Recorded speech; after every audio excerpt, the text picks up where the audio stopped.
Ito mga kabunyog, mga kababayan, ang topic natin ngayon, si si Congressman Beatrix Luistro. Malaki ang magiging papel dito sa mga pina-file na ito na impeachment, ano? Ha? Kaya alam naman nating magaling itong si Batangas Representative Beatrix Luistro. Nakita natin yan, yung mga pagdinig noon sa Quadcom, doon sa House Committee on uh,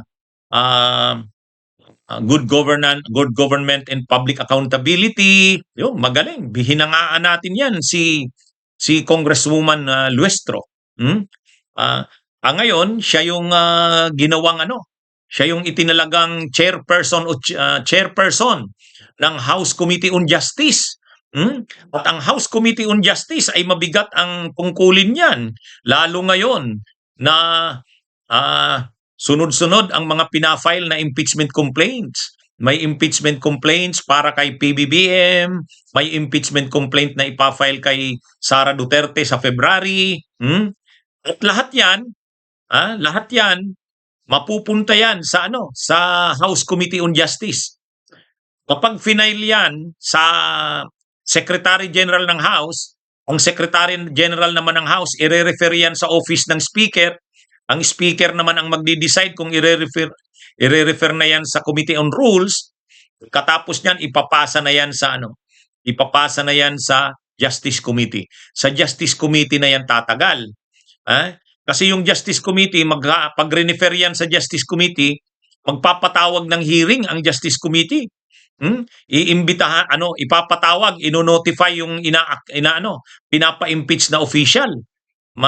At saka yung mga testigo, ipapatawag yan dyan. Magkakaroon ng hearing ang Justice Committee. Kasi i-determine o pagpapasyahan ng Justice Committee kung sufficient ba in form at sufficient din ba in substance. Ang ibig sabihin ng sufficient in form, nasunod ba yung mga procedural requirements ng pagpa-file ng impeachment. Pangalawa, yung mga grounds ba ay may batayan, may basihan? Yun yung sufficient in substance. Pwede kasing sufficient in form pero sa substance naman ang may problema. Kung kaganyan, anong magiging desisyon ng Justice Committee? Sasabihin ng Justice Committee, sufficient in form pero hindi sufficient yung substance. Ibig sabihin, yung procedure ay nasunod, yung form ng mga sinubmit na complaint, pati mga attachments ay in order naman, umaayos naman. Kaya lang yung mga sinite na grounds based sa ginawang hearing ay hindi makakatindig. So ang gagawin ng Justice Committee, i-dismiss. Pag dinismiss ng Justice Committee, hindi na yan i-refer sa plenary. Pero pag nagsabi ang Justice Committee sufficient in form and substance, i-refer yan sa plenary, magbubutuhan ng plenary. Pag nakakuha ng 1/3 na boto, or more than 1/3, magigiyan articles of impeachment, dadalhin na yan sa Senado. Kaya sino ang magdadalang tiyempo dyan? Ang chairman ng Justice Committee, at yan ay si Beatrix Luestro. Ngayon, pag may nag-file na naman kay Sara Duterte sa February, pareho na naman. Pag refer na naman yan sa Justice Committee, magpapatawag na naman ng hearing ang Justice Committee. Didesisyon na naman ng Justice Committee kung sufficient in form and substance and substance. At ang magpe-preside diyan, makikita natin si Congresswoman Beatrix Luestro. Kaya kung noon, ang nakikita nyo noon, nagpe-preside sila Dan Fernandez, sila Benny Abante, sila Akop, sila Barbers, dito ang makikita na natin. Sulong-solo yan ni Beatrix Luistro. Bakit sulong-solo ni Beatrix Luistro? Kasi isang committee lang ang mag-handle dito, Justice Committee, House Committee on Justice. Noon kasi yung Quadcom, 4 na committee yun na pinagsama-sama. Kaya yung mga chairman, yung mga chairmen ng 4 na committees noon, lahat sila presiding. Lahat sila presiding. Dito hindi. Isa lang na committee ang magdidinig ng mga impeachment na yan, yung House Committee on Justice. At ang chairperson yan ay si Congresswoman Beatrix Luestro. Wow, talagang makikita natin dito si Beatrix Luestro, Anong gagawin niya? Paano siya mag-preside? Bagay, nakita na rin natin Nakita na rin natin. Kaya lang, lalo siya ngayong mag-i-stand out. Mga kabunyog, mga kababayan, pag magaling dito ang performance ni Congresswoman Beatrix Luestro, pang-senador yan. Pang-senador yan sa 2028. Dito makikita yung galing ni Congresswoman Beatrix Luestro. At pag nakarating sa Senado, ang impeachment, magkakaroon ng trial, si Congresswoman Beatrix Luestro na naman dyan. Malamang siya ang mag-i-head ng mga prosecutors ng House. Papunta sa trial sa Senate.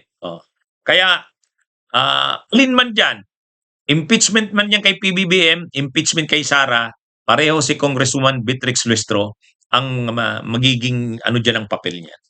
Kaya makikita natin ngayon kung noon si Dan Fernandez nakikita natin, si Barbers, ngayon si Beatrix Luestro. Nakikita rin natin noon si Beatrix Luestro, si Congresswoman Beatrix Luestro. Pero hindi siya yung presiding. Secondary yung role niya noon. Pero magaling na yun. Secondary yung role pero magaling. Ay ngayon siya talaga. Solo niya kasi House Committee on Justice lang ang diyan, ang magdidinig niyan. Nakalagay yan sa rules nila, House Committee on Justice ang magsasagawa ng pagdinig. Kaya abangan natin, nai-excite na ang taong bayan sa magiging pagdinig ng House Committee on Justice. Bagamat alam naman nating kayang-kaya yan ni Congresswoman Beatrix Luestro, pero syempre nai-excite na tayong makita. Makita paano ihahandle ni Congresswoman Beatrix Luestro ang impeachment kay PBBM, yung impeachment kay Sara, at maraming impeachment complaints siyang mga ipafile na yan. Maraming legal issues siyang sasagutin dyan. Lagi siya diyang i-interviewin ng media. Makikita talaga natin ang galing dito ni Congresswoman Beatrix Luestro. Mga kabunyog, mga kababayan. Abangan natin. Pero in-interview na si Congresswoman Beatrix Luestro, sabi niya, ready naman daw siya. Ready daw sila. Kahit pa daw dalawang impeachment ang i-file, yung kay PBBM at kay Sara Duterte, ready daw sila dyan. Yan talaga yung trabaho daw nila sa House Committee on Justice. Bahagi daw yan ang kanilang trabaho. Okay? Abangan natin. Mga kabunyog, mga kabayan. Bunyog, bunyog, halikan na kasama ka. Bunyog, kapag buklod ay may pag-asa. Luzon, Visayas, Mindanao, isa ang pananaw. Sa bagong Pilipinas ang bunyog isisigaw. Bunyog, bunyog, bunyog.